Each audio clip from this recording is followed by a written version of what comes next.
The frontier was a place of dust, whiskey, and whispered violence. Among the endless stretches of desert stood the small town of Dry Creek, a settlement built on cattle money, poker tables, and the iron grit of men who carried revolvers at their hips. At the very center of town stood the Copperhead Saloon, its swinging doors forever creaking in the wind. By day it served as a meeting place for ranchers and drifters. By night, it became something else entirely. Owned by a man known only as Jedediah Boone, the Copperhead had a reputation that extended far beyond Dry Creek. Locals claimed it wasn't just whiskey that Boone served. His brand of hospitality carried a darker weight, one that would reveal itself in blood on a single night that left 12 people dead. Boone himself was a figure carved from shadow. Tall, with a scar that ran from his left eye down to his jaw, he was a man of few words but many secrets. Rumors spread that before he came to Dry Creek, he had been a Confederate deserter, a highwayman, and even hired killer. Whatever the truth, Boone carried himself with a silence that unsettled even hardened outlaws.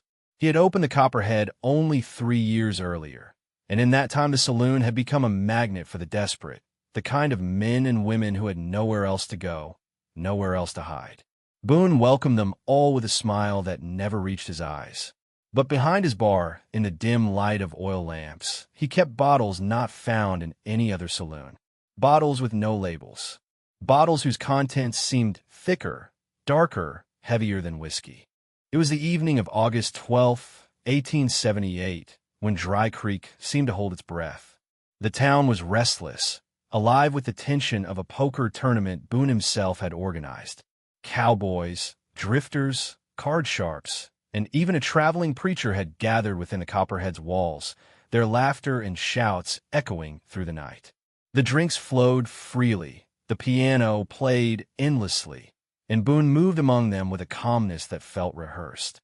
He poured drinks from those unmarked bottles, his patrons none the wiser, their throats warmed by something far stronger than rye or bourbon. Some swore later that the whiskey burned colder than fire, that it carried with it the taste of iron, but by then, the damage was already done. As the night deepened, something shifted in the room. The piano faltered, cards slipped from trembling fingers, and voices rose not in song, but in panic. One man collapsed suddenly, gasping for breath. Another began to claw at his own skin, as though insects writhed beneath the surface. Women screamed, chairs toppled, and yet Boone only stood behind the bar, watching. His expression remained calm, almost expectant, as if this chaos had been rehearsed 100 times before. Within minutes, the Copperhead had turned from a place of music to a chamber of madness. Men stumbled blindly into walls, their eyes rolling back, while others seized violently, their bodies jerking as though possessed. By the stroke of midnight, 12 lay dead upon the saloon floor, their bodies twisted in unnatural ways, mouths frozen open in silent screams. The survivors, few and trembling, claimed they saw Boone lifting a glass to his lips, drinking the very same concoction that had just poisoned his patrons. But instead of collapsing, he only smiled, his eyes gleaming in the lamplight with something inhuman. Some said it was devilry. Others whispered of old Confederate experiments, and still others believed Boone had made a pact in blood that gave him power over life and death.